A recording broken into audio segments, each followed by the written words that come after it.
அனைவருக்கும் வணக்கம். வாழ்க வையகம், வாழ்க வளத்துடன். எல்லா புகழும் ஆண்டாளுக்கே. நரசிம்மன் திருவடிகளே சரணம்.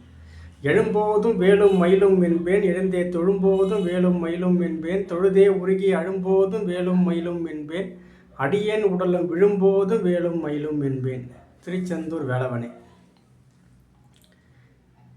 தாவைக்கா தலைவர் விஜய் அவர்களுக்கு மனமார்ந்த வாழ்த்துக்கள். 2 வருஷத்தில் பிரம்மாண்ட வெற்றி. இது எப்படி நடந்தது? அவர் உழைச்சார், அவருக்கு மாசு இருந்தது, அதெல்லாம் ஒரு பக்கம் இருந்தாலும் எங்கள் வாஸ்துக்காரங்க அவருக்கு ஒரு அட்வைஸ் பண்ணியிருக்காங்க. இந்தமாரி பர்டிகுலர் ப்ராப்பர்ட்டியை இடம் வாங்குங்க, இந்த மாதிரி இடமா பார்த்து வாங்குங்க, உங்களுக்கு பெரிய சேஞ்சஸ் இருக்கும் அப்படின்னு நம்ம ஆளுங்க சொல்லியிருக்காங்க.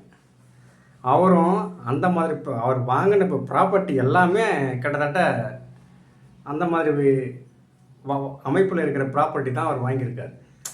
ஏதோ ஒன்று, இப்போ அவர் சிஎம் ஆகிறாரா இல்லை எடப்பாடி ஆகிறாரா, அது அப்புறம் அவர் அடுத்த கட்டத்து ஒரு பெரிய மாசு 2 வருடம் இப்போ அவரே எதிர்பார்த்துருக்க மாட்டார். 108 இடம் எம்எல்ஏக்கள். இது எப்படி நடந்ததுன்னா, ஸோ அந்த பிரபஞ்ச கனெக்ஷன் எல்லாமே சேர்ந்து அமைகிறப்போ என்ன ஆகுது? அதுவும் இல்லாமல் அவர் ஒரு தன்னம்பிக்கையாக பேசிகிட்டு இருந்தார். நெகட்டிவாக ஒரு வார்த்தை கூட எந்த மீட்டிங்கிலும் அவர் பேசவே இல்லை. அப்போது இரண்டும் ஒன்று சேரப்போ அவர் ஒரு வெற்றின்றது ஈஸியாக அமையுது அப்படின்றது இது ஒரு பெரிய ஒரு உதாரணம். நல்லா உங்களுக்கு வாஸ்து பொருந்திய வீட்டு பனைகள் வேணும், இல்லை வாஸ்து பிரகாரம் உங்கள் வீட்டை மாற்றிக்கணும் அப்படின்னா நம்பருக்கு கால் பண்ணுங்கள்.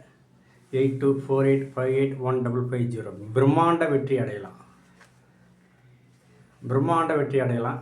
அது நிச்சயமாக அந்த வாஸ்து உங்களுக்கு உதவி செய்யும் அப்படின்றத நான் ஆணித்தரமாக உங்களுக்கு அனுப்பி சொல்கிறேன். சரி, இன்றைக்கி ஜென்ரலாக விஷயங்கள் தான் பேச போகிறோம். அதாவது பாசம்னு சொல்கிறாங்க. அது என்ன பாசம்? அஃபெக்ஷன். அது என்ன பாசம்? பாசம் எப்படி இருக்குது, எந்த அளவுக்கு இருக்குது, அது உண்மையா, அது எப்படி வேலை செய்யுது அப்படின்றத நம்ம கொஞ்சம் கூர்ந்து கவனிக்கலாம். இப்போது ஒரு தந்தை ஒரு பசங்களுக்கு மேலே வச்சுருக்கிற பாசம் அது எப்போவுமே குறைய போகிறதே கிடையாது.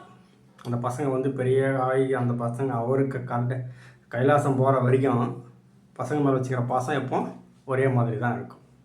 அது ஒரு ஸ்ட்ராட்டஜி, ரைட்டுங்க. பொண்ணு பையனா ஓகே. பொண்ணு கல்யாணம் பண்ணி கொடுத்துட்டாங்க. கல்யாணம் பண்ணி கொடுத்துக்கிறதுக்கு வரைக்கும் 1 செகண்ட்.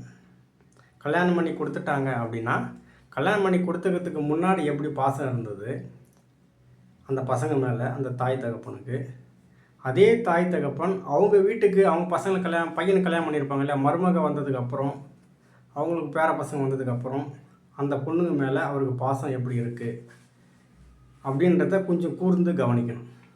அப்படி அவங்க வீட்டுக்கு மருமக வந்ததுக்கப்புறம் பேர பசங்க வந்ததுக்கப்புறமும் பொண்ணுங்க மேலே பாசம் இருக்குது அப்படின்னா ஓரளவுக்கு இருக்கணும். ஏன்னா பெற்றவன்றதால இருக்கும். இருந்தாலும் என்னுடைய கணிப்புனா கொஞ்சம் குறைவாக இருக்குன்னு நான் சொல்லுவேன். இருந்தது அப்படின்னா சூப்பர். நீங்கள் வெளியான் கூட்டு நல்ல தகப்பன், நல்ல குழந்தைகள், நல்ல பெண்கள், மகள் அப்படின்னு நான் சொல்கிறேன். நான் அண்ணன் தம்பி, எங்கள் அண்ணனுக்கு மேலே எனக்கு அவ்வளோ பாசம், என் தம்பி மேலே எனக்கு அவ்வளோ பாசம் அப்படின்னு சொல்லுவாங்க. இது அண்ணன் தம்பி 2 பேர் இருக்காங்கன்னா 2 பேருமே கல்யாணம் ஆகிறதுக்கு முன்னே இருந்த பாசம் எப்படி வாழுறாங்க அதை பாருங்கள். இவங்க 2 பேரும் கல்யாணம் ஆனதுக்கப்புறம், ஏன்னா வெவ்வேறு வீட்டிலேருந்து பொண்ணுங்க வந்திருப்பாங்க, கல்யாணம் ஆனதுக்கப்புறம் இவங்க 2 பேரும் பாசமாக இருக்காங்க, ஒற்றுமையாக இருக்காங்கன்னா அதுதாங்க பாசம். அதுதாங்க மிகப்பெரிய பாக்கியமாக நான் கருதுறேன். நீ கல்யாணம் ஆனதுக்கப்புறம் இல்லை எங்கள் அண்ணன் என்னை அப்படி வச்சுருந்தான், எங்கள் அண்ணன் தம்பி என்னை இப்படி பார்த்துப்பான் என்ன அப்படியே சொல்லிட்டு இருந்தேன்னா அதுக்கு பேர் பாசம் கிடையாது. நீங்கள் கல்யாணம் ஆனதுக்கப்புறம் நீங்கள் எந்த அளவுக்கு இருக்கீங்களோ அதுதான் உண்மையான பாசம். ஒரு பெண்ணு வேறு ஒரு கல்யாணம் பண்ணி கொடுத்துறீங்க, என்னை வீட்டில் எங்கள் அண்ணன் நல்லா பார்த்துக்கிட்டான், எங்கள் தம்பி நல்லா பார்த்துக்கிட்டான், என்னை கல்யாணம் பண்ணி கொடுத்தாங்க, தம்பி தான் இல்லை, எங்கள் அப்பா எதுவும் செய்யலை, எங்கள் தம்பி தான் செஞ்சான் அப்படின்னு நீங்கள் சொல்கிறீங்க அப்படின்னா, அதே தம்பி கல்யாணம் ஆனதுக்கப்புறம் உங்கள் மேலே அதே பாசத்தோடு இருந்தானா இதை விட பெரிய பாக்கியம் எதுவும் கிடையாது. அப்போது இதுதாங்க உண்மையான பாசம். அண்ணன், தம்பி, அப்பா, அம்மா ஓகே. எப்போவுமே நம்ம மேலே ஒரு ஒரு பாச மரியாதை இருக்கும். பெண்கள் அப்படின்னா கொஞ்சம் நான் பார்க்குறேன் நிறைய இடத்துல இது கொஞ்சம் குறைவா இருக்குது. ஒரு சில இடத்துல நல்லா இருக்காங்க, பாசமாக இருக்காங்க. ஒரு சில இடத்துல இது கொஞ்சம் குறையிற மாதிரி நான் ஃபீல் பண்ணுறேன். நான் ஜென்ரலாக என்ன சொல்கிறேன்னா, இப்போது ஃப்ரெண்ட்ஸு கூட எடுத்துக்கோங்க. யாராக இருந்தாலும் சரி, அவன் ஃப்ரெண்டு நல்லா அன்வன்யமாக ஃப்ரெண்டாக இருக்காங்க. 2 பேருக்குமே கல்யாணம் ஆனதுக்கப்புறம் 2 பேரும் அந்த ஃப்ரெண்ட்ஷிப், அந்த பாசம் இருக்குது அப்படின்னா அதுதாங்க உண்மையான நட்பு. இந்த மாதிரி ஆட்களை நம்ம சம்பாதிக்கணும். சம்பாதிச்சிட்டிங்க அப்படின்னா வாழ்க்கையில் பெரிய பிரம்மாண்டமான ஒரு வெற்றி அடையலாம். அந்த மாதிரி நட்புகளை வந்து இழந்துடாதீங்க. அந்த மாதிரி நட்புகளை தேடி கண்டுபிடிங்க. அந்த மாதிரி நட்புகளை இழந்துடாதீங்க. அது மிகப்பெரிய உங்களுக்கு வாழ்க்கைக்கு பெரிய சப்போர்ட்டிவாக இருக்கும். அந்த நட்பு மனம் உடையிற மாதிரி எப்பவும் நடந்துக்காதீங்க. அந்த நட்பு மனம் உடைஞ்சதுன்னா நிச்சயமாக நீங்கள் வாழ்க்கையில் பாதாளத்துக்கு போய் விழுந்துருவீங்க. இதை கொஞ்சம் கூர்ந்து கவனிச்சுக்கோங்க. இது உங்களுக்கு ஒரு கனிவான தகவலுக்காக சொல்லணும்னு தோணுச்சேன். வேறு ஏதாவது வாஸ்து சம்மந்தமாக சந்தேகம் இருந்தாலும் வீட்டு டிராயிங் போடணுன்னாலும் நம்பருக்கு கால் பண்ணுங்கள். டிராயிங் போட்டு கொடுக்குறேன். இந்த தகவலை உங்களுக்கு சொல்கிறதுக்கு எனக்கு வாய்ப்பளித்த பிரபஞ்சத்துக்கு மனமார்ந்த நன்றி.